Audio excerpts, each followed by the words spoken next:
फिर स्टार्ट करो बच्चों।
गुड मॉर्निंग बेटा, बैठो।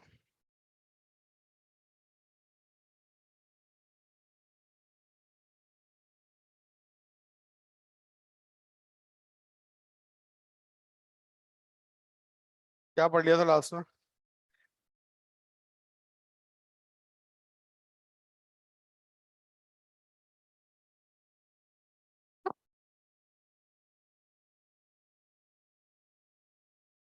हाँ भाई, लास्ट में आपको व्यतिकरण बताया था मैंने ना। व्यतिकरण, जब दो समान आवृत्ति की तरंगें कैसी होनी चाहिए, कला संबद्ध, एक ही दिशा में गमन करे और फिर अध्यारोपित हो, तो नई तरंग बनती है, उसके बारे में बताया था, है ना। अब नीचे लिखो आप लोग, क्विंक के नलिका।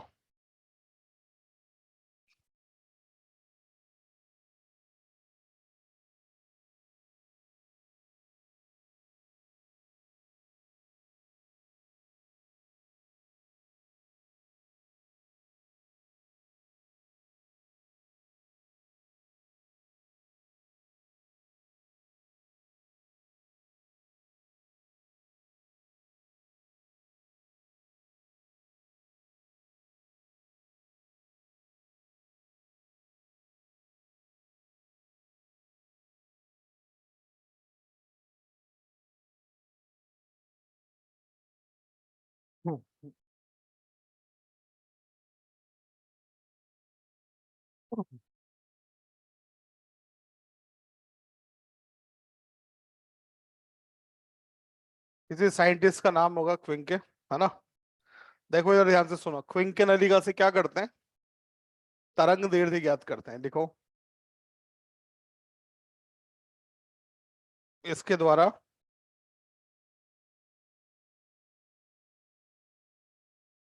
तरंग की तरंग दैर्ध्य ज्ञात की जाती है। इसके द्वारा तरंग की तरंग दैर्ध्य ज्ञात की जाती है।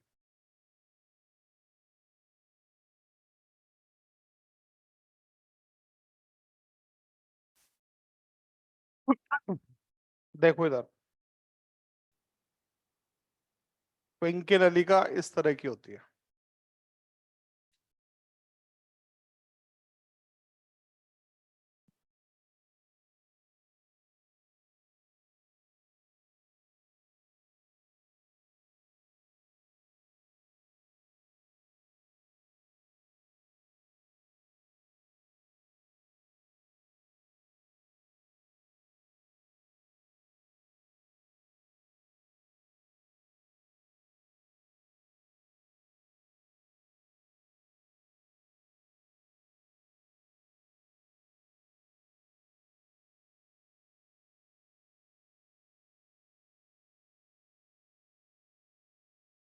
देखो बेटा इधर ध्यान से, ये जो नलिका इधर वाली ये तो फिक्स है, ठीक है।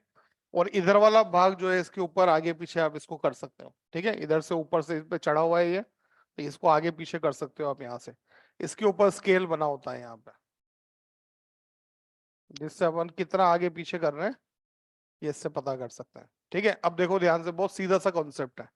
आपको पता है समपोषी व्यतिकरण पढ़ा है आपने। समपोषी व्यतिकरण का मतलब तरंग जो है उनके बीच में कलांतर कितने का हो, या फिर कितने का हो, 2 पाई का, या फिर कितने का हो, या फिर कितने का हो, इस तरह की कंडीशन हो, तो उस कंडीशन में क्या होता है आपका समपोषी व्यतिकरण। और अगर मान लो एक तरंग आ रही है ऐसे, और दूसरी तरंग यहां से स्टार्ट हो और इसके उल्टा जाए ऐसे, ये क्या हो गया, कितने का कलांतर है, या फिर कितने का, 3 पाई/2 का, है ना, 3 पाई का, या फिर कितने का, 5 पाई का, इस तरह का कलांतर हो, ये क्या होता है आपका विनाशी व्यतिकरण होता है कि नहीं होता है। ठीक है। अब क्या करते हैं इसमें, क्विंके ट्यूब में दोनों तरफ की लंबाइयां भी बराबर है, ठीक है।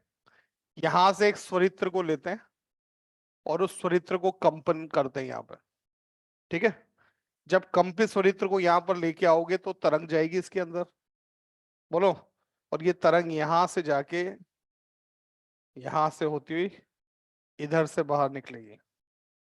एक तरंग इधर भी जाएगी, बोलो, यहां से जाती है वो भी इधर से बाहर निकलेगी। इसका मतलब इन दोनों तरंगों के अंदर यहाँ पर क्या होगा, व्यतिकरण होगा। क्या होगा, इस जगह पे लगा देते हैं एक फ्लेम, मोमबत्ती लगा दी एक मैंने, क्या लगा दी, ठीक है।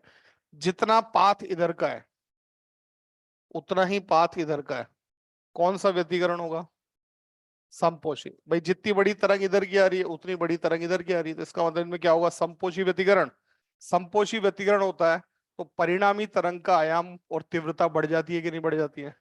इसका मतलब यहाँ पर तीव्रता बढ़ जाएगी, और तीव्रता बढ़ेगी तो उस कंडीशन में ये फ्लेम जो है बहुत तेजी से हिलने लग जाएगी ऐसे। बात समझ में आ गई। अब इस फ्लेम को हम क्या करें, इधर की तरफ खिसका, सॉरी, इसको ट्यूब को इधर की तरफ खिसकाना स्टार्ट करें। ये लगातार कंपन हो रहा है, इस ट्यूब को आप इधर की तरफ खिसका रहे हो। जब इधर की तरफ खिसकाओगे तो दोनों तरंगों के पाथ में अंतर आ जाएगा कि नहीं आ जाएगा।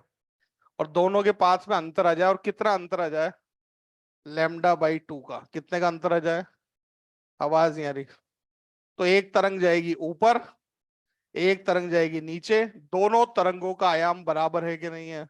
तो दोनों तरंगों का आयाम एक दूसरे में से माइनस करोगे तो क्या हो जाएगा, 0 आ जाएगा कि नहीं आ जाएगा, बोलो भाई। तो एक ऐसी स्थिति ऐसी आएगी जब आप इसको इधर खिसकाते रहोगे, एक ऐसी स्थिति आएगी जब ये फ्लेम जो है, ये मोमबत्ती जो है, उसकी जो ये आपके फ्लेम है वो बिल्कुल हिलना बंद कर देगी। इसका मतलब कौन सा व्यतिकरण हो गया, इसका मतलब आपने इसको कितना खिसका दिया उधर, λ/2, कितना खिसका दिया। अब मान लो यहां से नापा आपने और इधर की तरफ 2 सेंटीमीटर खिसकाया था, कितना खिसकाया था, तो देखो इधर की ट्यूब ऊपर से भी 2 सेंटीमीटर बढ़ गई, और नीचे से भी 2 सेंटीमीटर बढ़ गई कि नहीं बढ़ गई, इसका मतलब कुल मिला के कितने का अंतर आ गया? 4 सेंटीमीटर का अंतर आया। और ये 4 सेंटीमीटर का अंतर किसके बराबर है? λ/2 के बराबर है। तो लैम्डा का मान कितना आ गया आपका? 8 सेंटीमीटर का लैम्डा होगा कि नहीं होगा? अरे है कि नहीं? एक और तरीका हो सकता है, इसको आप इधर खिसकाते रहो खिसकाते रहो, तो ये जो आपकी यहाँ पर जो आपके फ्लेम होगी वो बिल्कुल हिलना बंद कर देगी। फिर खिसकाते रहो, फिर वापस तेजी से हिलने लग जाएगी। तो पहले तेजी से चल रही थी और फिर वापस तेजी से चलने लग गई, कितने का अंतर आ जाएगा? लैम्डा का कितने का अंतर आ जाएगा? तो आपने क्या करा, यहां से दूरी नाप ली। ठीक है, मान लो दूरी इस बार आ रही है कितनी? 4 सेंटीमीटर आ रही है। कितनी आ रही है? तो 4 सेंटीमीटर जो है वो किसके बराबर है? 4 ऊपर का और 4 नीचे का, कितना हो गया? 8 सेंटीमीटर किसके बराबर है? तो ऐसे भी निकाल सकते हो, फिर निकाल सकते हो। ठीक है, अब आंसर दो ऐसे मेरे को। फ्लेम का कंपन अधिकतम है, कितना है?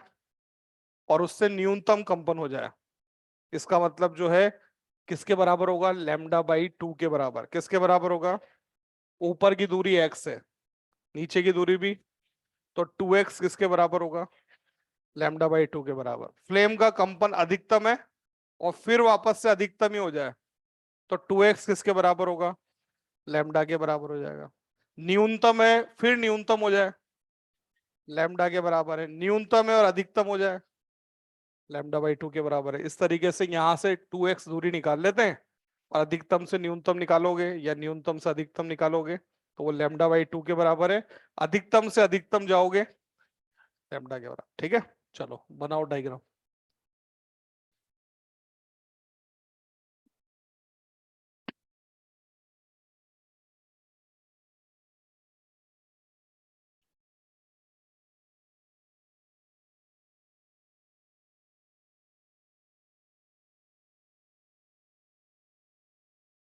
क्या करा ये? एक तरफ से तो ऐसे ऊपर बनानी है ना बेटा।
बन गया?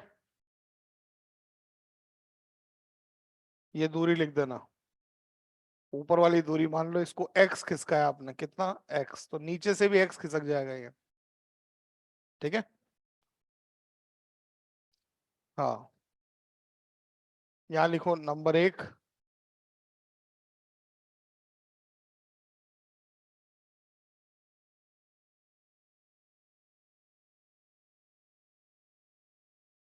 लिखो यदि फ्लेम, मतलब फ्लेम को बोलते हैं हिंदी में ज्वाला। यदि ज्वाला का कंपन अधिकतम से अधिकतम तक, गेट लगा दे बेटा, अधिकतम से अधिकतम तक, अधिकतम से अधिकतम तक,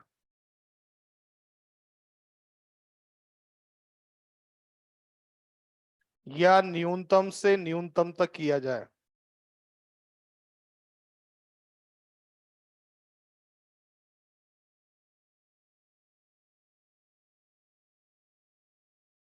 हाँ बताओ इस बार 2x किसके बराबर होगा? चलो बढ़िया बात। तो 2x जो होता है वो किसके बराबर होता है? इससे लैम्डा पता कर लेंगे हम, ऊपर की दूरी और नीचे की दूरी पता करके 2x किसके बराबर कर देंगे? लैम्डा के बराबर। अधिकतम से अधिकतम तक या न्यूनतम से न्यूनतम तक किया जाए तो ये आपका लैम्डा के बराबर। ठीक है। सेकंड पॉइंट लिखो, यदि ज्वाला में कंपन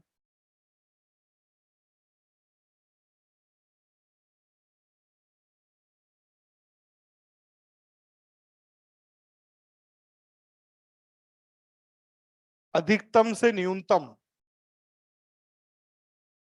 ज्वाला में कंपन अधिकतम से न्यूनतम या न्यूनतम से अधिकतम हो जाता है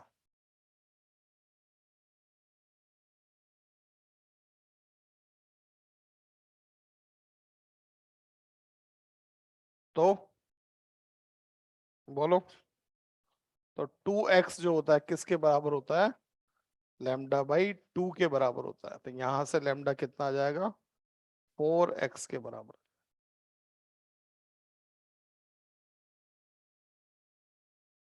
ठीक है। इस तरीके से एक सिंपल सी नलिका से जो है तरंग दैर्ध्य ज्ञात की जाती है। ठीक है बेटा। तो ये आपका व्यतिकरण का उदाहरण है, क्विंक के नली का व्यतिकरण का उदाहरण है। ठीक है। अब लिखो आप लोग नया टॉपिक आज का।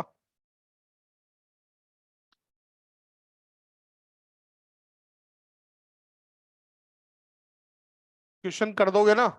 अगर आपको बोले 4 सेंटीमीटर नलिका को खिसकाने पर कंपन अधिकतम से न्यूनतम हो जाते हैं, तो 4 मत लिखना, 4 ऊपर का और 4 नीचे का, कितना हो गया? 8। 8 किसके बराबर करना? लैम्डा बाई 2 के बराबर। इसका मतलब लैम्डा का मान 16 हो जाएगा। ठीक है। आपसे बोले 4 सेंटीमीटर खिसकाने पर कंपन जो है वो आपका अधिकतम से अधिकतम हो जाता है, तो 2x किसके बराबर करना?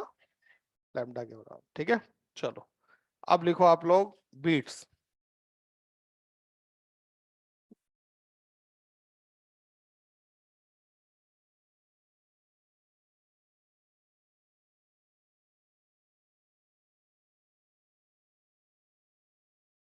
हेडिंग लिखो बीट्स विस्पंद।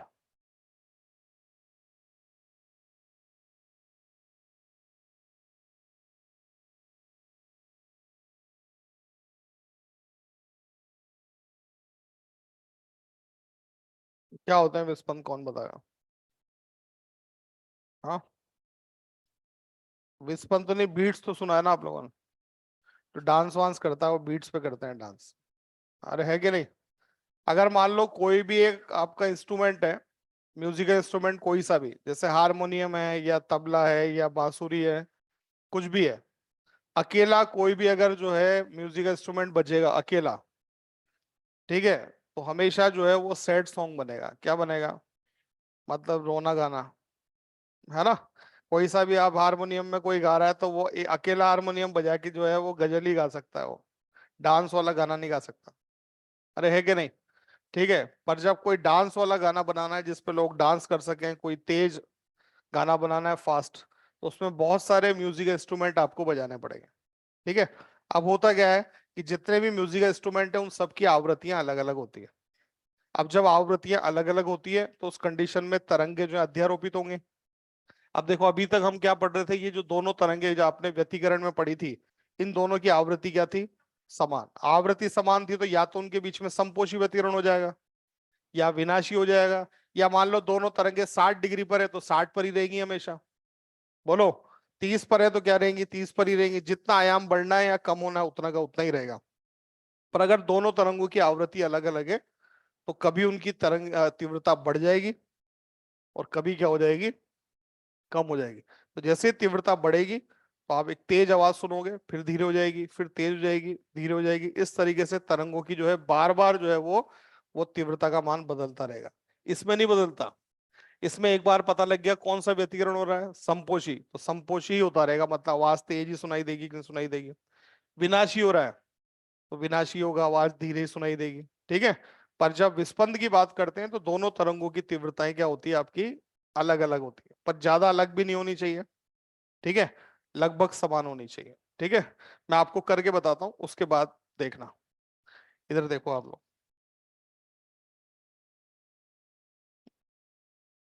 मैंने यहां पर एक तरंग बनाई है, ये एक, दो, तीन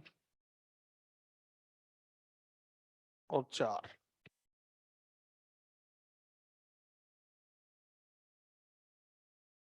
ठीक है, यहां मान लो 1 सेकंड का समय हो रहा है, कितना, जल्दी से देख के बताओ कितने लूप बन रहे हैं, 1, 2, 3 और 4। इसका मतलब इस तरंग की आवृत्ति 4 हर्ट्ज है। कितनी है, 4 हर्ट्ज की आवृत्ति है। 1 सेकंड में बनने वाले लूपों की संख्या क्या कहलाती है, आवृत्ति। इसका मतलब यहाँ पर 4 जो है अपने लूप बन रहे हैं, तो ये 4 हर्ट्ज इसकी आवृत्ति होगी कि नहीं होगी। ठीक है, दूसरी तरंग, ये देखो दूसरी तरंग है। मजा नहीं आया, अधिकतम से बनाऊंगा, अधिकतम से।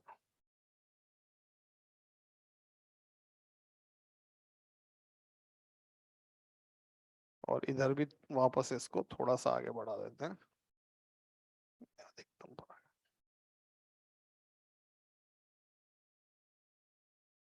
ठीक है, वही 4 लूप बन रहे हैं 1 सेकंड में, 4 हर्ट्ज जो है इसकी आवृत्ति होगी। ठीक है, न्यूनतम से नहीं बना के मैंने कहा से बना दी, अधिकतम से। अब दूसरी तरंग देखो,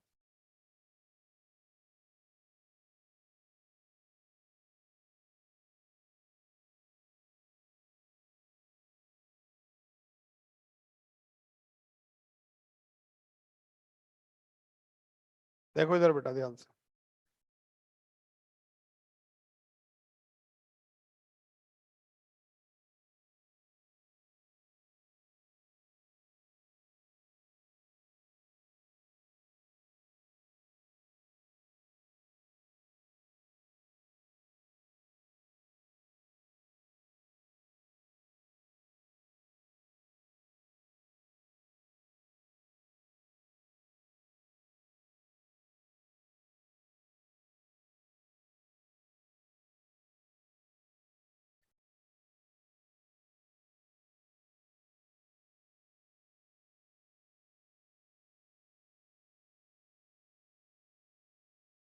ये ऐसे ही बना रहा हूँ, तुमसे नहीं भी बने तो कोई बात नहीं, है ना।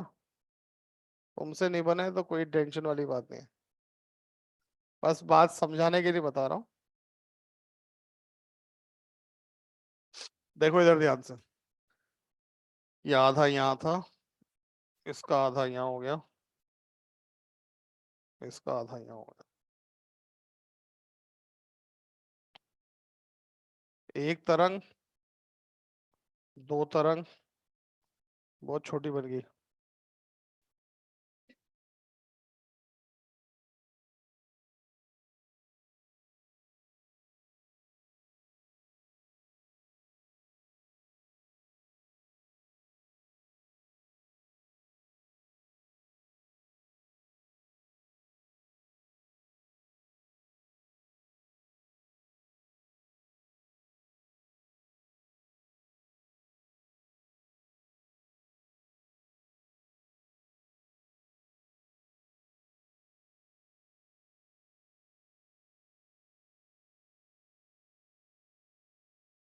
यार बोलो मत ना यार, क्यों बोल रहे हो।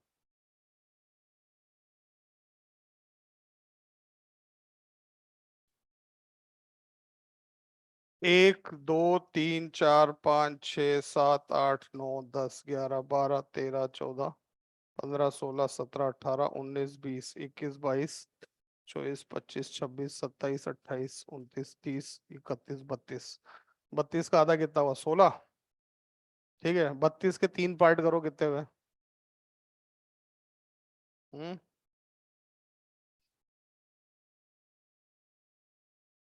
अरे 1 मिनट चुप हो जाओ, ये आधी है ना यहाँ पे, इस आधी में मुझे जो है 3 तरंगे बनानी है, 2 की जगह कितनी बनानी है, 3। इसके 3 भाग किए तो 1 भाग यहाँ आ जाएगा। मत बोलो रे। एक यहाँ आ जाएगा और एक यहाँ आ जाएगा, ठीक है। अब देखो इधर ध्यान से। एक तरंग, 2 तरंग, 3 तरंग, 4, 5, 6 बनानी थी आगे की, तो बहुत सारी बन गई। समझ जाओ ऐसे, है ना। अब देखो होता क्या है, मैं बताऊं आपको, इधर सुनो। सबसे पहले बनाने में मैंने गलती कर दी, एक अधिकतम से बनाई थी ना यार।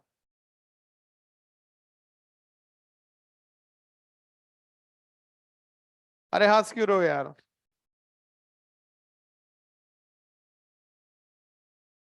तुमसे बन जाए ना जब, बताना फिर मेरे को। आई बात समझ में। मुझे यहाँ पे 6 तरंगे बनानी, कितनी बनानी है, जिसकी आवृत्ति 6 हर्ट्ज हो, मतलब 6 लूप बनाने। अधिकतम से स्टार्ट करना है। ठीक है, तो बीच में आएंगे ये लूप, कहाँ पर आएंगे, बीच बीच में आएंगे ये। ठीक है, 3 लूप बनने चाहिए यहां से यहां तक, तो अधिकतम से चलूंगा। बना के तो बताऊंगा तुम्हें मैं। एक, सही है। दो,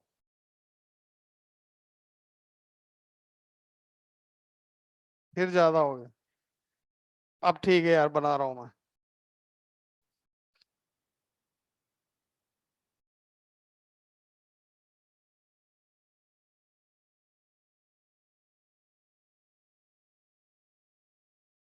देखो अब सुनो, इधर सुनो, आप तो इधर देखो। सबसे पहले इस बिंदु को देखो, यहां पर दोनों के मान अधिकतम पर है कि नहीं है। फिर थोड़ा आगे बढ़ते हैं, क्योंकि दोनों की तीव्रता, सॉरी, आवृत्तियां अलग अलग है। इस जगह देखो, यहाँ इसका मान कितना है और इसका कैसा है। फिर देखो, इसका नीचे की तरफ अधिकतम है, इसका ऊपर की तरफ अधिकतम है, इसका मतलब विनाशी व्यतिकरण हो जाएगा कि नहीं हो जाएगा। फिर देखो यहाँ पर क्या हो रहा है, इसका 0 हो रहा है और इसका क्या हो रहा है, आपका अधिकतम हो रहा है। फिर यहाँ देखो क्या हो रहा है, अधिकतम और इसका भी अधिकतम आ रहा है। इसका मतलब क्या हो गया, समपोषी व्यतिकरण होगा कि नहीं होगा। फिर वापस देखो उल्टे हो गए, क्या हुआ, फिर एक साथ आ गए। फिर कैसे आ गए, फिर कैसे आ गए। इसका मतलब बार बार व्यतिकरण जो है समपोषी और विनाशी दोनों तरह का होगा कि नहीं होगा। तो तीव्रता यहाँ पर क्या होती जाएगी, कभी बढ़ेगी और कभी क्या होती जाएगी, आपकी कम होती जाएगी। बात समझ में आ गई। इसको क्या बोलते हैं, इसको बोलते हैं बीट्स, ठीक है। अब इसमें सिंपल सा कॉन्सेप्ट ये होता है कि अगर मान लो एक की आवृत्ति 4 हर्ट्ज है और दूसरी आवृत्ति कितनी है, 6 हर्ट्ज है, तो जितना आवृत्तियों में अंतर होता है ना, ठीक है, उतने ही बीट सुनाई देते हैं।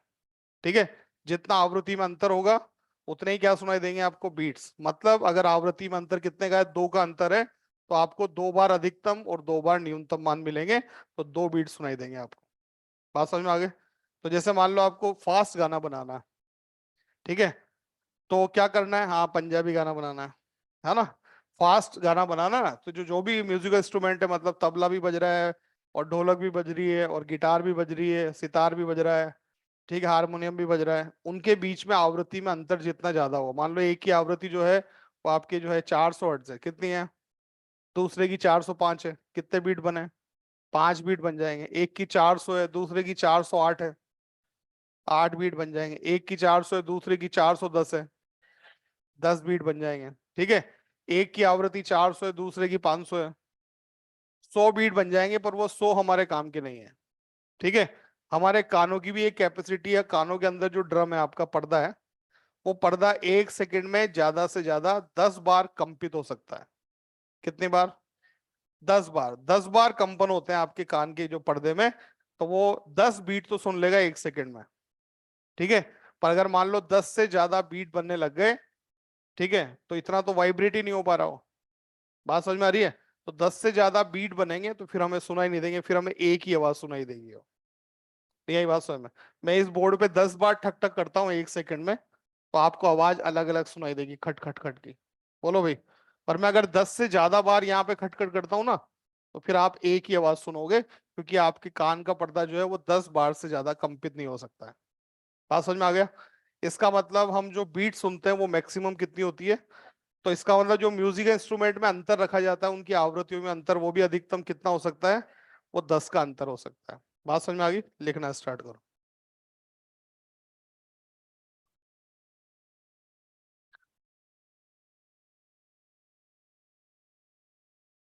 लिखो। जब दो लगभग समान आवृत्तियों की तरंगे, जब दो लगभग समान आवृत्तियों की तरंगे, लगभग समान आवृत्तियों की तरंगे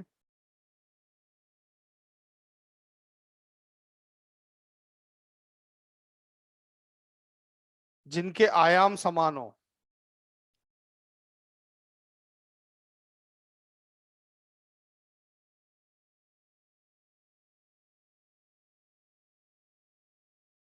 एक ही दिशा में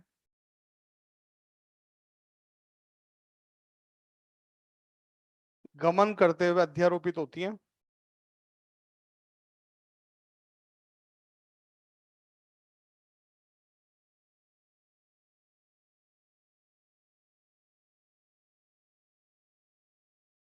तो परिणामी तरंग की तीव्रता,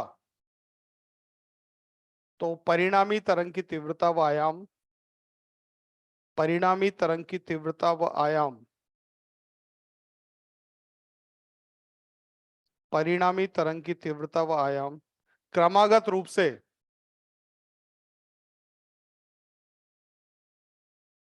क्रमागत रूप से अधिकतम व न्यूनतम होते रहते हैं।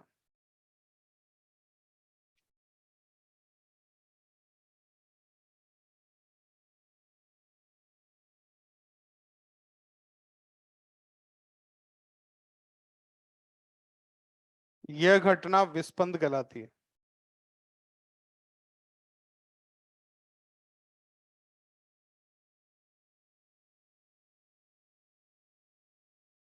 ठीक है।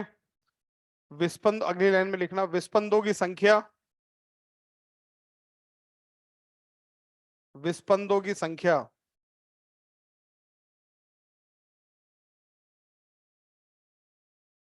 दोनों तरंगों की आवृत्ति के,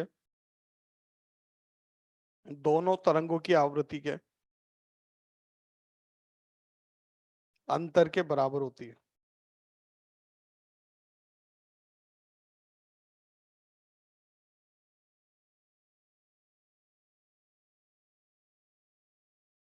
ठीक है। अगली लाइन में लिखना, मनुष्य 1 सेकंड में अधिकतम 10 विस्पंद सुन सकता है। 1 सेकंड में अधिकतम 10 विस्पंद सुन सकता है।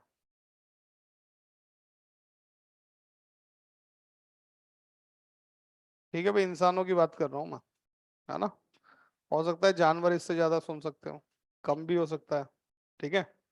पर हमारी बात करें तो हम 1 सेकंड में कितने विस्पंद सुन सकते हैं? 10 अलग अलग आवाजें आपके कान में पड़ेंगी तो उसमें अंतर आपको सुनाई देगा। और 10 से ज्यादा आवाजें अगर आपको जो है एक साथ सुनाई देंगी तो फिर उनका अंतर आप नहीं कर सकते। ठीक है। फिर वो आपको एक ही आवाज सुनाई देने लग जाएगी। ठीक है, तो अब देखो इधर ध्यान से। मान लो एक तरंग तो ये है y1 equals to a sine omega t, लिखते हैं ना, ओमेगा को लिख दिया मैंने 2 पाई n1 t, क्या लिख दिया? दूसरी है आपकी y2 इक्वस टू, लिख दिया, तो ये भी लिख दिया ए साइन 2 पाई n2 t। दोनों की आवृत्तियां अलग अलग है, व्यतिकरण में दोनों की आवृत्तियां क्या थी? समान। यहाँ दोनों की आवृत्तियों में अंतर है, अगर इन दोनों को जोड़ोगे तो y equals to y1 plus y2, दोनों तरंगे अध्यारोपित होंगी तो y इक्वस टू मिलेगा a, यहाँ लिखा हुआ है साइन 2 पाई n1 t प्लस साइन 2 पाई n2 t। ठीक है। एक फॉर्मूला आपको याद हो तो अच्छी बात है, नहीं है तो कोई बात नहीं। sin θ1 प्लस sin θ2, बता सकते हो क्या? 2 sin θ1 प्लस θ2/2, बोलो, cos θ1 माइनस θ2/2। पढ़ो एक बार फॉर्मूला।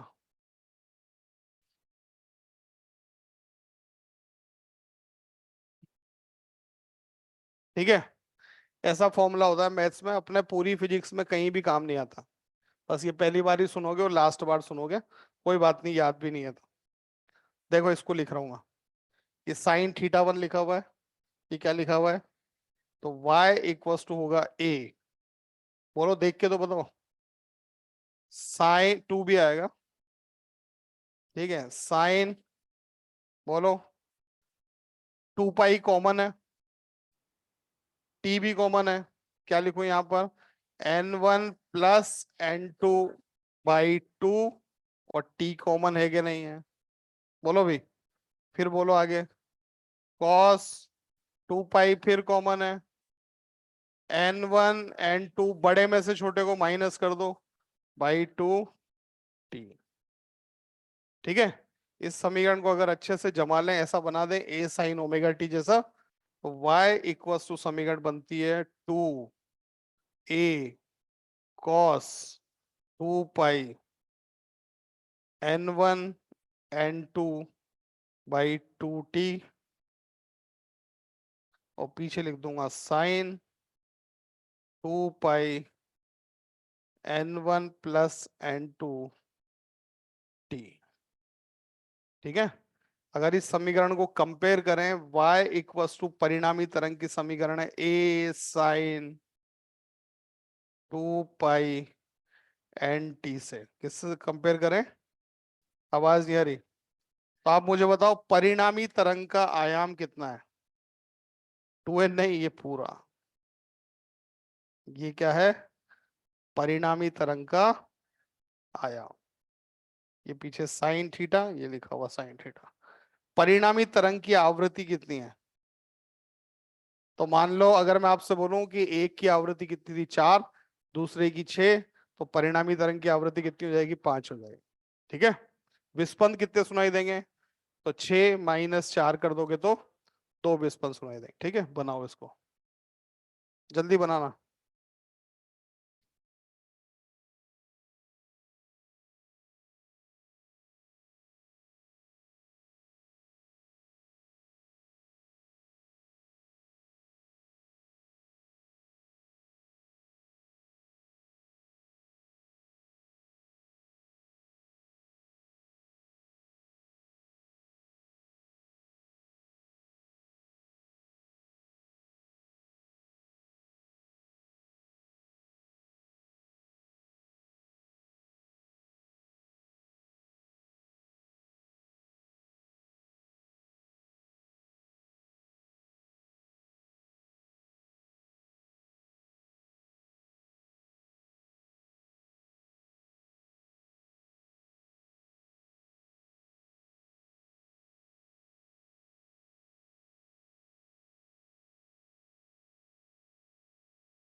बन गया।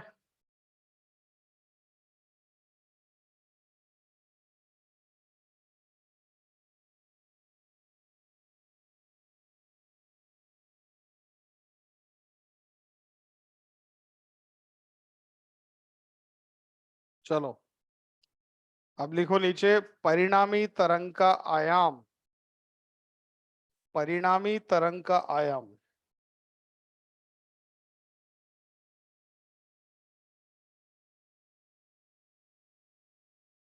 कैपिटल ए बराबर, कैपिटल ए बराबर, ये बॉक्स लिख दो पूरा का पूरा, 2a cos 2 पाई n1 - n2/2, ठीक है बराबर।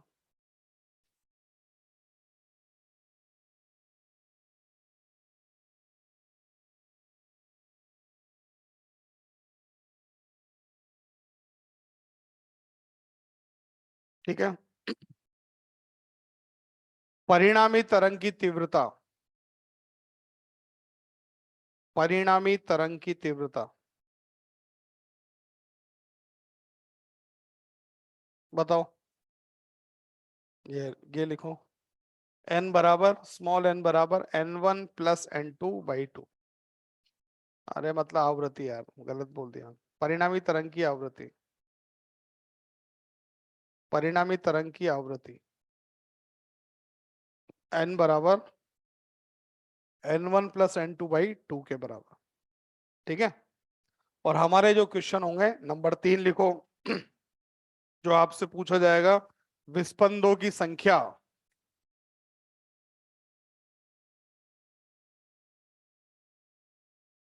विस्पंदों की संख्या पूछेंगे आपसे।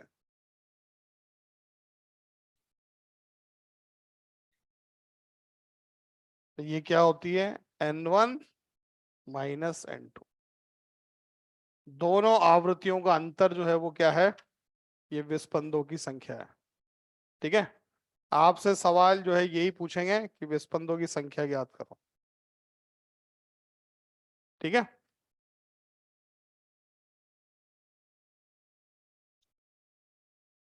लिख दिया। चलो सवाल अभी बताऊंगा कैसे होंगे, बढ़िया सवाल होंगे, आपको मजा आएगा। उससे पहले लिखो स्वरित्र।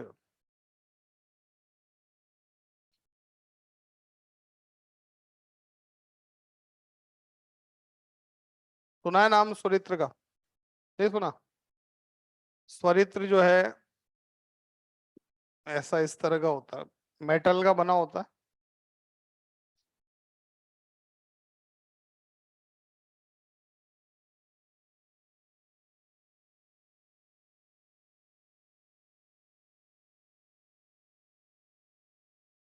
ठीक है, जब इसको किसी लकड़ी के गुटके पर ऐसे मारोगे तो ये दोनों भुजाएं कंपन करने लग जाती है ना। ये स्वरित्र की भुजा की लंबाई है, ये भुजाएं हैं दोनों, ये इसका हत्था है।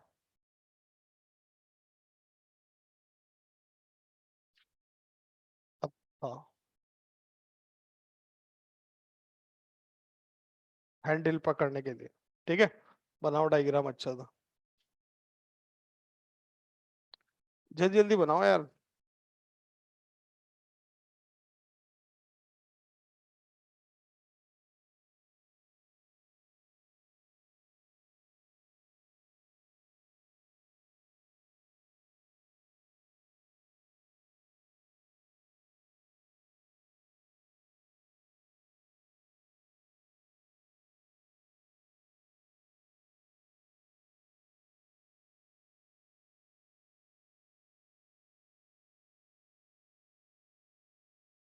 बन गया?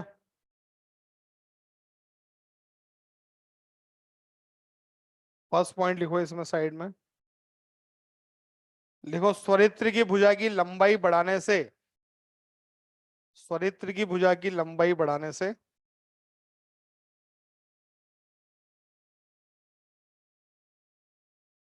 आवृत्ति घटती है।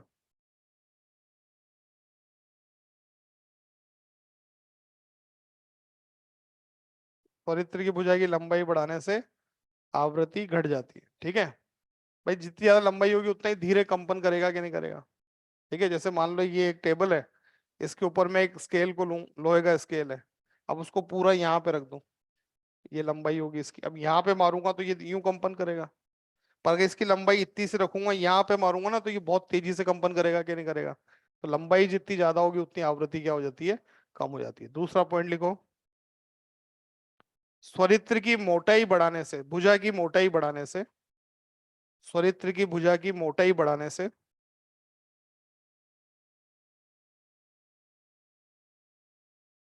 आवृत्ति बढ़ती है। मोटाई बढ़ाने से हार्डनेस बढ़ जाएगी, और जितना मटेरियल हार्ड होगा ना, आवृत्ति उतनी ज्यादा होगी उसकी। ठीक है, फिर आगे देखो, यदि स्वरित्र की भुजा के ऊपर कोई इम्प्योरिटी, कोई अशुद्धि, मोम लगा दें, ये क्या लगा दिया मैंने? मोम लगा दूं इसके ऊपर, तो भारी हो जाएगा कि नहीं हो जाएगा? भारी हो जाएगा तो आवृत्ति बढ़ेगी कि कम हो जाएगी? कम हो जाएगी। ठीक है, लिखो, मोटाई बढ़ाने से तो आवृत्ति बढ़ती है, पर मोम लगा दिया जाए तो उस कंडीशन में कम हो जाती है। लिखो, नंबर 3 पॉइंट, यदि स्वरित्र की भुजा पर कोई अशुद्धि या मोम लगा दिया जाए, कुछ भी लगा दें, आपसे बोले पेंट लगा दिया उसके ऊपर, ठीक है, मोम लगा दिया, कुछ कुछ भी लगा दें उसके ऊपर, तो आवृत्ति का मान घट जाता है।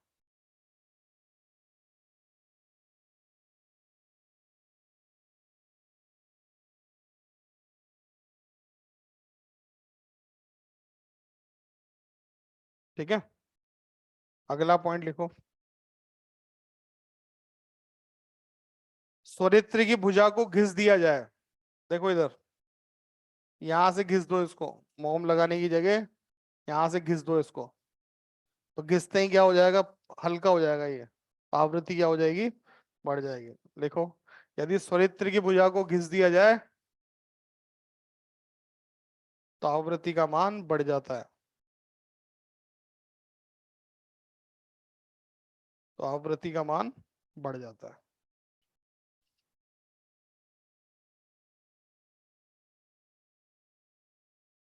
ठीक है, अब आपके ये विस्पंद में कोई ये फॉर्मूले नहीं पूछेगा आपसे, आपसे सिर्फ यही सवाल पूछा जाएगा, बस यही फॉर्मूला आपके लिए। क्या है फॉर्मूला? विस्पंदों की संख्या क्या होती है?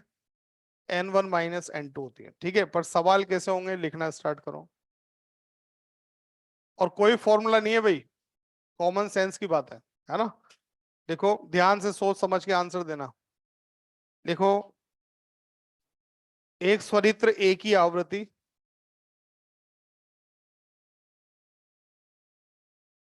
200 हर्ट्ज है। स्वरित्र एक ही आवृत्ति 200 हर्ट्ज है। यदि इसे अज्ञात स्वरित्र बी के साथ कंपित किया जाता है, यदि इसे अज्ञात स्वरित्र बी के साथ कंपित किया जाता है, बी के साथ कंपित किया जाता है,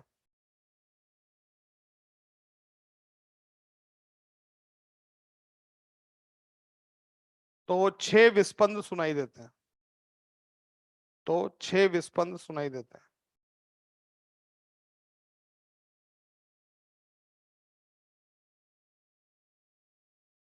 6 विस्पंद सुनाई देते हैं। यदि स्वरित्र ए पर मोम लगा दिया जाए, स्वरित्र ए पर मोम लगा दिया जाए,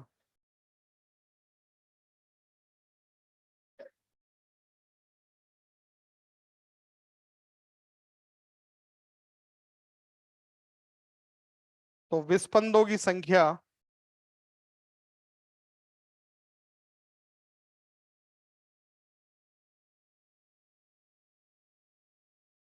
घटकर 4 रह जाती है। विस्पंदों की संख्या घटकर 4 रह जाती है, तो अज्ञात स्वरित्र की आवृत्ति होगी। अज्ञात स्वरित्र की आवृत्ति होगी।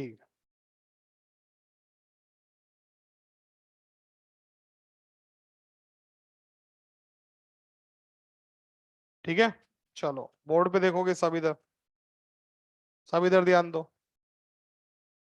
कोई फॉर्मूला नहीं है, आपसे बोला स्वरित्र ए, इसकी आवृत्ति कितनी है? 200 हर्ट्ज है। कितनी है भाई?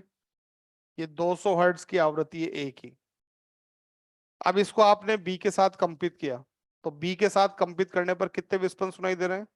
इसका मतलब दोनों की आवृत्ति में कितने का अंतर है? 6 का अंतर। 6 का अंतर है, तो इसका मतलब बी की आवृत्ति क्या क्या हो सकती है बताओ? या तो 6 कम हो सकती है, तो या तो 194 हर्ट्ज हो सकती है। बोलो बेटा, या तो बी का ये मान है, या फिर बी का मान हो सकता है 206 हर्ट्ज हो सकता है। इन दोनों में से एक आंसर है। बोलो।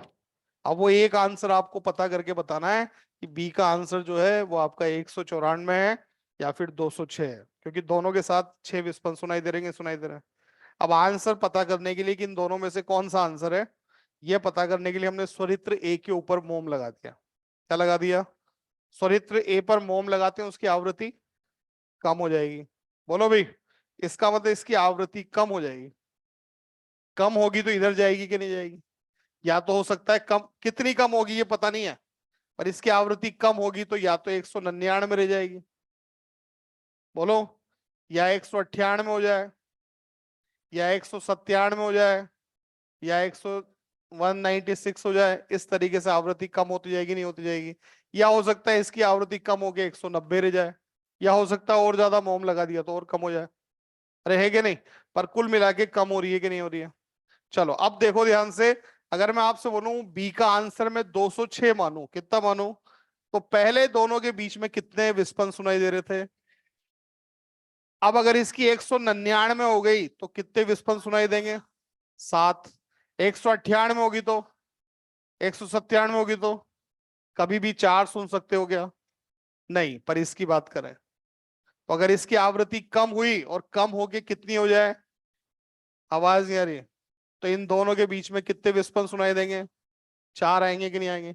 या हो सकता है इसकी आवृत्ति कम होके 190 रह जाए, तो भी इसी के साथ 4 विस्पंद सुनाई देंगे, नहीं सुनाई देंगे? इसका मतलब बी का सही आंसर कौन सा होना चाहिए? 194 आंसर सही है। 194 आंसर जो है, इस पर मोम लगाने पर 4 विस्पंद सुन सकते। इस पे अगर मोम लगा दिया, आवृत्ति कम हो गई, इसके साथ कभी भी 4 विस्पंद सुनाई नहीं देंगे। 6 तो पहले ही सुन रहे थे, अब तो आवृत्ति 6 से भी ज्यादा का अंतर आ रहा है कि नहीं आ रहा है? तो बी का कौन सा आंसर सही है? 194 आंसर सही है। समझ में आ गई बात? बनाओ।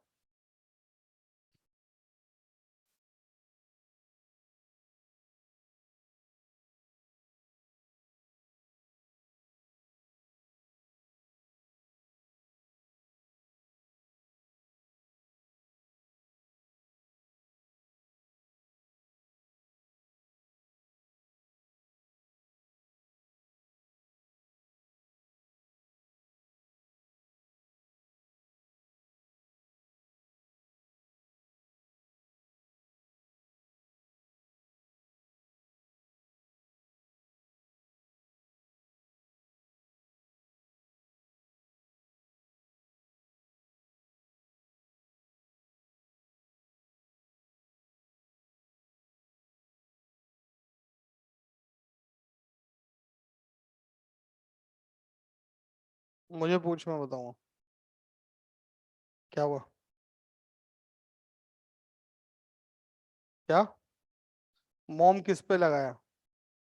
ए पे। तो बी की क्यों बढ़ानी है? बी की तो 206 ही रहेगी ना। ए पर मोम लगाया तो ए की आवृत्ति कम कर। कम होगी तो 206 के साथ अंतर बढ़ता जा रहा है कि नहीं बढ़ता जा रहा? 4 का अंतर कहाँ आ रहा? 4 का अंतर किसके साथ आ सकता है? 194 और 198 के बीच में आ सकता है। 194 या 190 के बीच में आ सकता है। इसका मतलब बी का आंसर कौन सा सही है आपका?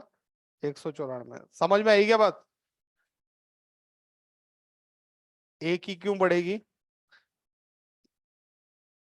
हाँ, मोम नहीं हो रहा था तो बिना मोम के तो 6 आ ही रहा था ना। ठीक है।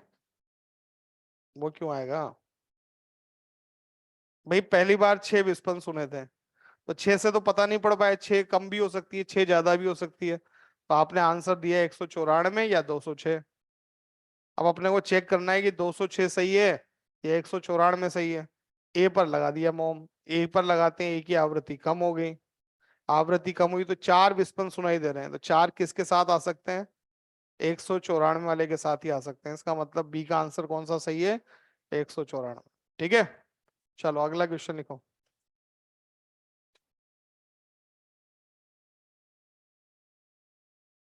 हाँ भाई, ध्यान से सोच समझ के आंसर देना। जरूरी नहीं एक आंसर हो, दो भी हो सकते हैं। ठीक है, चलो लिखो। अब थोड़ा शॉर्ट में लिखेंगे, है ना? ऐसे ही लिखेंगे बस। एक बार लिख दिया आपने, सवाल समझ ही गए। मान लो ये ए है, इसकी आवृत्ति 300 हर्ट्ज है। कितनी है? 300 हर्ट्ज है। ठीक है, लिख दो ए की आवृत्ति 300 हर्ट्ज है। अज्ञात के साथ कंपन कराने पर,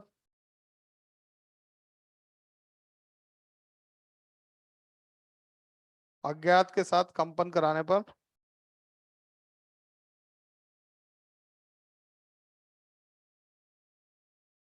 बताओ कितने विस्पंद? 10 से कम ही बोलना। 7 लिख दो, 7 विस्पंद सुनाई देते हैं।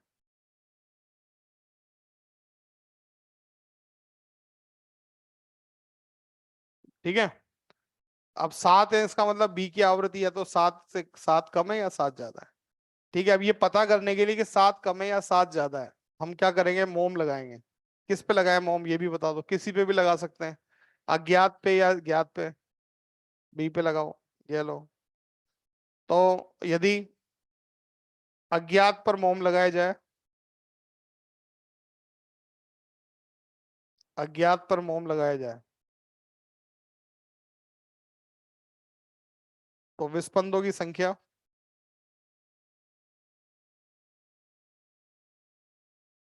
9 हो जाती है। विस्पंदों की संख्या 9 हो जाती है। ठीक है, अज्ञात का मान होगा, पहले 7 विस्पंद थे, अब 9 हो गए। अज्ञात का मान बताओ कितना?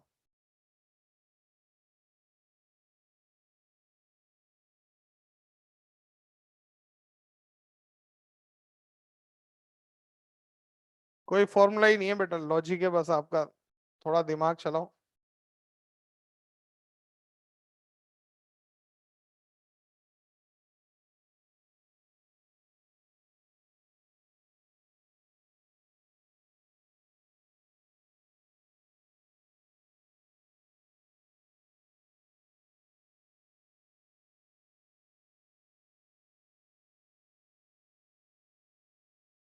बोलो, चलो देखो तो।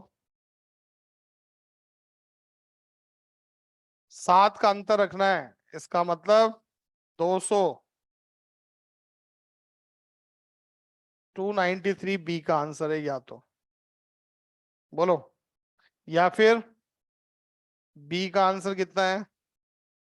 307 है।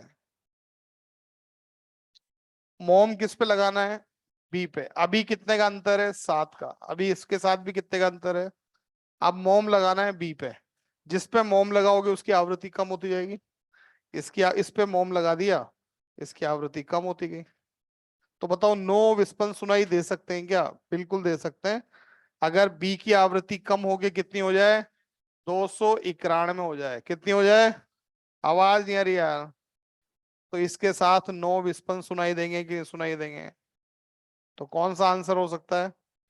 आवाज नहीं आ रही। इसने क्या बिगाड़ा? अगर मैं बोलूं ये मान के चलूं मैं और इस पे मोम लगा दूं, तो ये थोड़ी पता है मोम कितना लगाया। अरे है कि नहीं? मान लो इस पे मोम लगाया तो इसकी भी आवृत्ति कम होगी, कितनी हो जाए? 291। कितनी हो जाए? तो फिर इसके साथ कितने विस्पंद सुनाई दे सकते हैं? 9। इसका मतलब कौन कौन सा आंसर है? दोनों ही आंसर पॉसिबल है कि नहीं है? ठीक है, नहीं आई समझ में बात? आ गई भाई? 9 विस्पंद दोनों के साथ आ सकते हैं। आप अगर जो है कम वाले पे मोम लगाओगे, उससे भी कम होके 9 का अंतर आ सकता है। अगर आप ज्यादा वाले पे मोम लगाया, हो सकता है आपने ज्यादा ही मोम लगा दिया हो। इतना लगा दे कि इसकी आवृत्ति कम होगी, कितनी हो जाए? 291 हो जाए। तो फिर से कितना सुनाई देगा? दोनों आंसर सही है।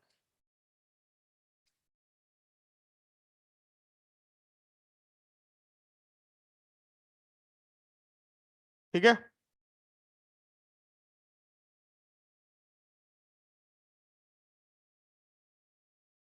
समझ आएगी बात। लिखो अगला सवाल, अब करके बताना। दोनों को चेक करना, हो सकता है दोनों से आंसर आ रहा हो, है ना। लिखो, किसी स्वरित्र की आवृत्ति 250 हर्ट्ज है। स्वरित्र की आवृत्ति 250 हर्ट्ज है। अज्ञात के साथ 5 विस्मन सुनाई देते हैं। अज्ञात के साथ 5 विस्पंद सुनाई देते हैं।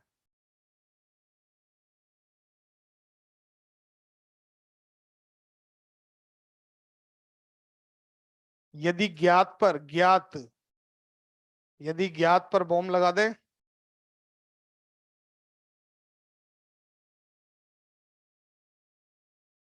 ज्ञात पर मोम लगा दें, तो पुनः 5 विस्पंद सुनाई देते हैं। पुनः 5 विस्पंद सुनाई देते हैं।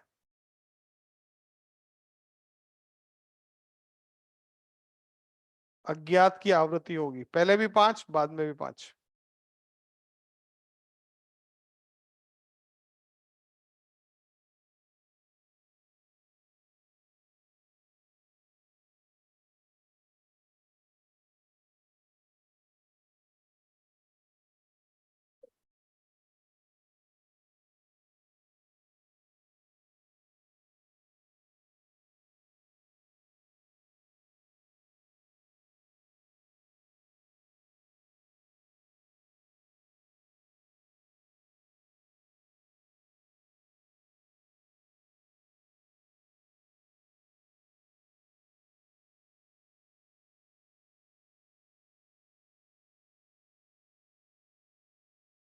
245 या 255?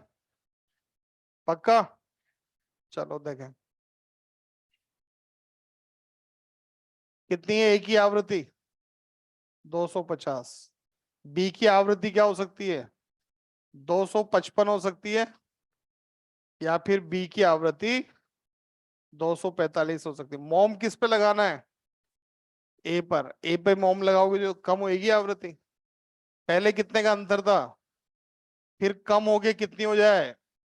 240 हो जाए। कितनी हो जाए? तो इसके साथ कितने का अंतर आ सकता है? पर इसके साथ आ सकता है क्या 5 का? कभी नहीं आ सकता। इधर जाएगा तो अंतर 6 7 8 9 10 बढ़ता ही जाएगा कि नहीं बढ़ता जाएगा। इसके साथ कभी भी 5 का अंतर नहीं आ सकता। 5 का अंतर किसके साथ आ सकता है? 245 के साथ ही आ सकता है। ठीक है।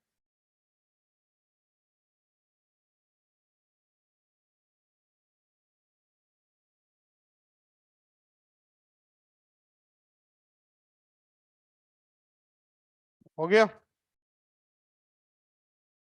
लिखो अगला सवाल। ज्ञात स्वरित्र की आवृत्ति, ज्ञात स्वरित्र की आवृत्ति 150 हर्ट्ज है। ज्ञात स्वरित्र की आवृत्ति 150 हर्ट्ज है।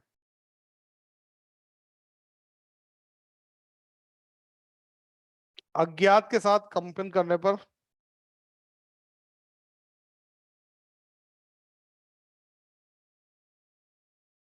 5 विस्पंद सुनाई देते हैं।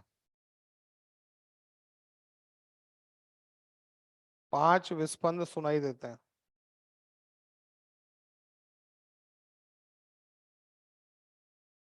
यदि अज्ञात को घिस दिया जाए,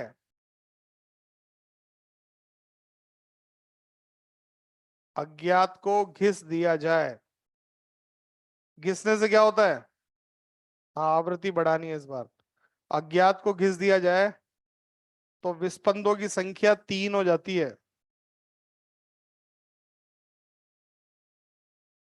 विस्पंदों की संख्या 3 हो जाती है।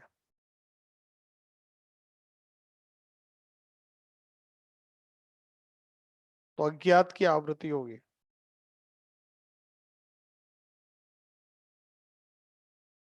अज्ञात को घिसना है ना।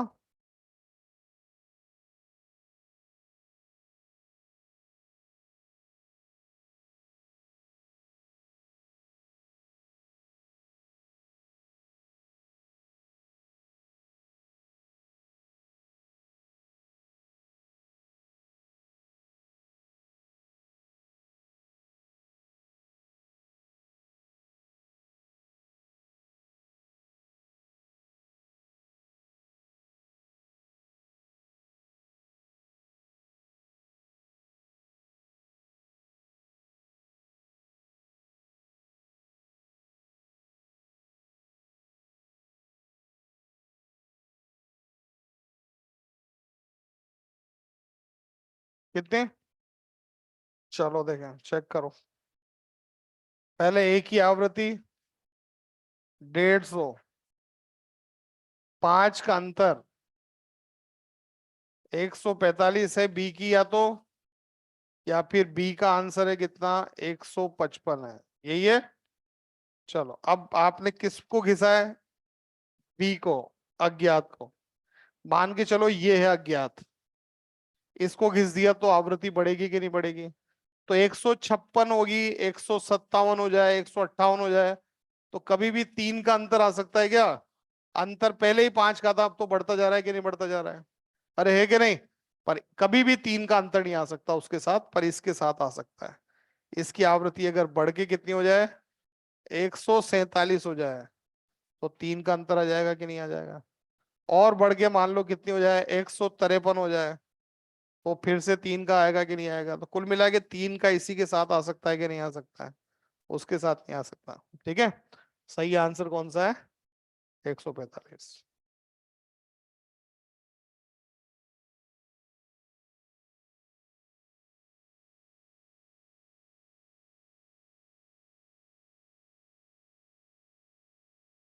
हो गया। इस तरह के सवाल ध्यान से दोनों से चेक करके देखना। हो सकता है किसी सवाल में दोनों आंसर भी पॉसिबल हैं, ठीक है, और किसी में एक भी आ सकता है। घिसने से आवृत्ति बढ़ा देनी है जिसकी भी बोले, और उसको जो है अपने वैक्स लगाने से या मोम लगाने से कम कर देना। ठीक है, लिखो अगला सवाल। लिखो, 41 स्वरित्र, 41 स्वरित्र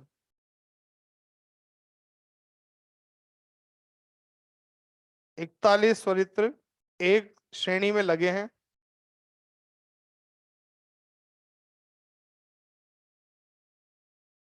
श्रेणी मतलब एक लाइन, श्रेणी क्रम समांतर क्रम नहीं, एक श्रेणी मतलब एक लाइन में लगे, है ना? किसी भी स्वरित्र को उसके पास वाले के साथ कंपित करने पर, किसी भी स्वरित्र को उसके पास वाले स्वरित्र के साथ कंपित करने पर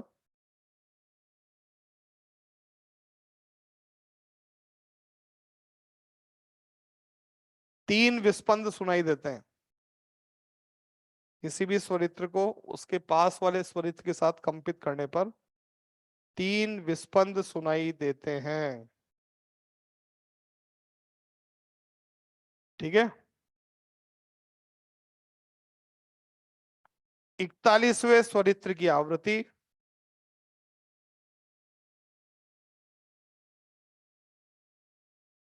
पहले स्वरित्र की 3 गुना है। 41वें स्वरित्र की आवृत्ति पहले स्वरित्र की 3 गुना है। तो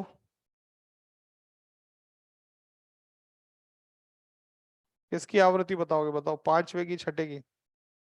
कुछ भी बोलो, अरे कुछ भी बोल दो। 8वां, 5वां? लिखो 5वां, 8वां, 11वां, लिखो। और कुछ मन कर रहा हो तुम्हारा? 20वां, 25वां, 21वां लिख दो इसका। जो भी लिखना हो लिख लेना, 5 7 लिख लेना कुछ भी।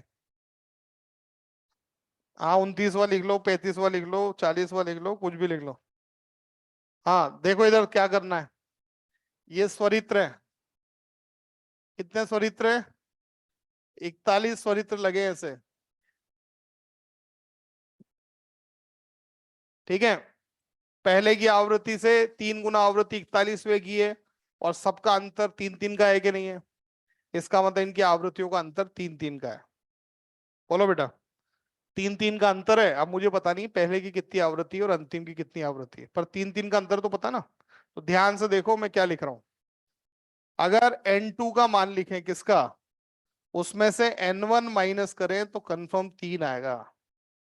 3 नहीं लिख रहा हूं, 3 की जगह लिख रहा हूं बीट्स, मतलब बी आएगा। कितना आएगा? बी आएगा। बोलो, इसका मतलब मैं लिख सकता हूं यहां पर कि जो N2 है, उस N2 का मान N1 को इधर भेज दिया, तो N1 प्लस बी है कि नहीं है? कोई डाउट है? नहीं है। अब मुझे बताओ N3 का मान, ऐसे ही N2 प्लस बी है क्या नहीं है? और इस N2 की जगह ये वाला मान लिख दूं, क्या लिखूं बताओ? N1 प्लस 2B है क्या नहीं है? बोलो। N4 का मान बताओ, तो N3 प्लस बी है क्या नहीं है? तो N3 का मान ये लिख दूं, तो N1 प्लस 3B है क्या नहीं है? समझ गए? अब याद रखो, इधर क्या लिखा हुआ है? 4। इधर क्या है? इधर क्या लिखा हुआ? इधर कितना है? तो बताओ N7 का मान बता दो। N1 प्लस 6B आएगा कि नहीं आएगा? बोलो। N41 का मान बता दो। N1 प्लस 40B होगा कि नहीं होगा? समझ गए? चलो अब बताओ N41 का मान कितना है? 3 गुना है पहले का। बोलो। इसका मतलब N41 का मान जो है वो आपका 3N1 है कि नहीं है? ये 41 की जगह लिख रहा हूं, तो 3N1 बराबर N1 प्लस 40B। इस N1 को इधर भेजा, 2N1 इक्वस टू 40B। ठीक है, इसको इससे कैंसिल किया तो N1 इक्वस टू 20B आ गया कि नहीं आ गया? B कितना है? 3 है। 60 हर्ट्ज इसकी आवृत्ति है। 20 × 3, पहले की आवृत्ति होगी 60 हर्ट्ज है। समझ गए? ये आवृत्ति पहले निकालनी है आपको। बोलो बेटा। अब कौन सी पूछ रहे थे आप बताओ? 5वीं। ये लो 5वीं। तुम्हें पता पड़ गया इक्वेशन कैसे बनानी है। N5 equals to N1 plus 4B। N1 कितना है? 60 प्लस 4 × 3 आ जाएगा कि नहीं आ जाएगा?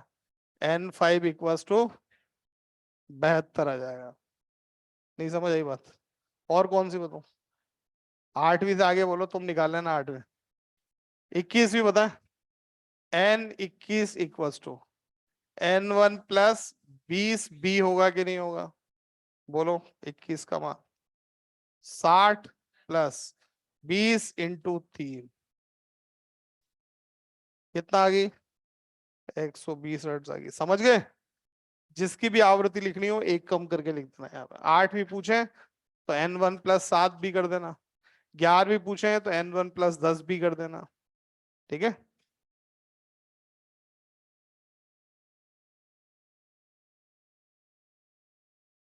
पहले N1 निकालना है पर, है ना?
और भी जो भी नंबर आपने लिखा है, 10वां 12वां 15वां जो भी लिखा है, बस ऐसे लिखना है। N1 प्लस 15 पूछे तो 14 × B कर देना।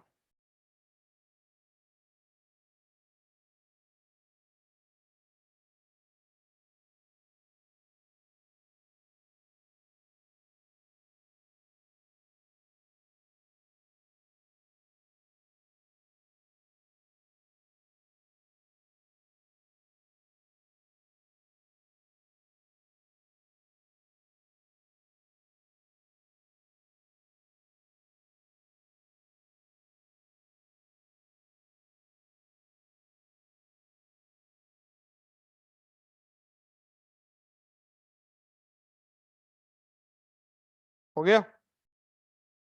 समझ आ गई बात? इस तरीके से ये सवाल पूछें सीरीज वाला, ऐसे करना है सॉल्व। आगे देखो, चलो फिर से एक बार मैं सवाल पूछ रहा हूँ, बीट्स का मतलब क्या होता है? बीट्स का मतलब एक सेकंड में आप कितनी बार तेज आवाज सुन रहे हो। आवृत्ति में अंतर 3 का है, तो 3 बार आपको तेज आवाज सुनाई देगी। ठीक है? 3 बार तेज होगी, 3 बार कम हो जाएगी, तभी तो तेज सुनाई देगी ना। तो तीन जो जो भी आवृत्ति का अंतर होता है वो बीट्स होते हैं। ठीक है? अब मान लो दो आवाजें, दो तेज आवाजें एक ही समय पे आ जाए, तो एक ही सुनोगे ना। अरे है कि नहीं? दो तेज आवाजें एक साथ आ जाए तो आपको वो एक ही सुनाई देगी। बीट्स का मतलब उनमें अंतर की बात कर रहा है। ठीक है? अब देखो मैं क्या करता हूँ, स्वरित्र जो है दो से ज्यादा लेता हूँ। एक स्वरित्र लिया मैंने,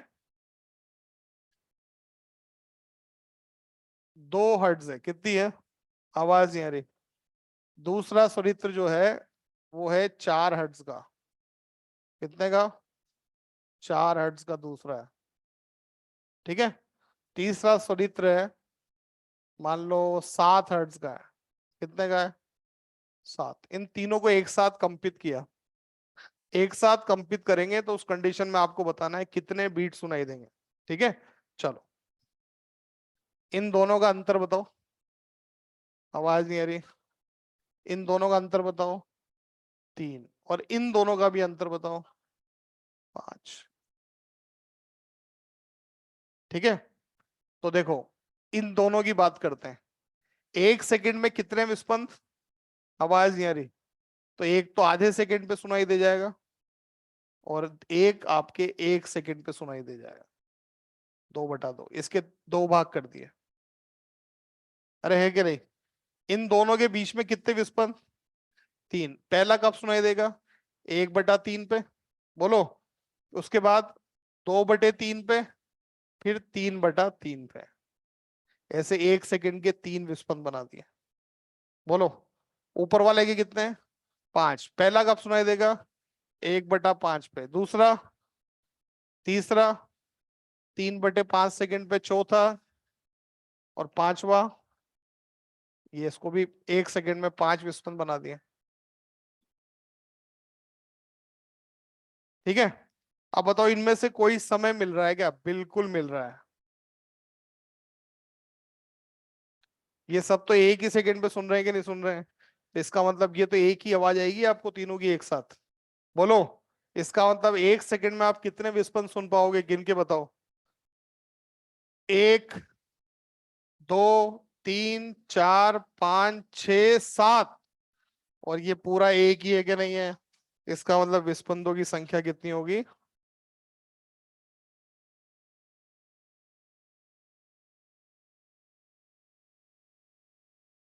8 हो जाएगी। कितने विस्पंद सुनोगे? 8 विस्पंद आपको सुनाई देंगे। ठीक है? फिर से देखो, एक मान लो 2 है, एक है 4 हर्ट्ज, कितना है? और एक कितना है? 8 हर्ट्ज है, कितना है? चलो, कितने विस्पंद सुनेंगे? इनके बीच का अंतर बताओ। 2। इनके बीच का अंतर बताओ। इनके बीच का अंतर बताओ। 6। ठीक है, पहले इस दो की बात करते हैं। 1/2 पे और 2/2 पे, इसकी बात करो। 1/4, 3/4, 4 उसकी बात करो। 1/6, 2/6, 4/6, 5/6, 6/6। ये मैंने इसको इस तरह से 6 समय में बांट दिया विस्पंदों को। बोलो, अब गिनो कितने विस्पंद है? 10 हो गए। ये बताओ कितना हो गया? ये तो एक ही है कि नहीं है? अरे है कि नहीं? फिर देखो इधर, 1/2, 1/2, 1/2। ये भी एक ही समय पे आएंगे कि नहीं आएंगे? अरे है कि नहीं? ये भी एक ही विस्पंद होगा कि नहीं होगा? और बताओ। बस, इतना ही है ना? चलो अब गिन के बताओ इसको कितने विस्पंद है। तो दो तो ये हो गए, 3, 4, 5, छः, सात और आठ हो गए कि नहीं होंगे? इसका मतलब विस्पंदों की संख्या आठ हो जाएगी। ठीक है, बनाओ।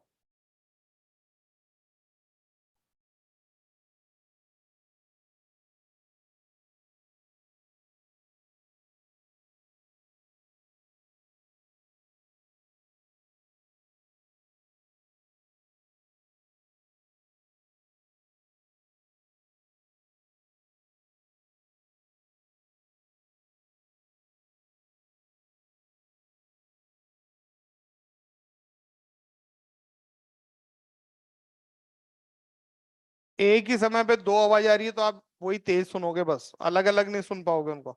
हम अलग अलग सुनने की बात कर रहे हैं कि एक सेकंड में कितनी अलग अलग आवाजें सुनोगे। तो एक आवाज 1/4 पे आ जाएगी, 1/6 सेकंड पे आ जाएगी, 2/6 सेकंड पे आ जाएगी। चलो अभी और क्वेश्चन है, अगली क्लास में करेंगे। कोई फॉर्मूला तो है ही नहीं, मजा आ रहा हो तुम्हें तो, है ना?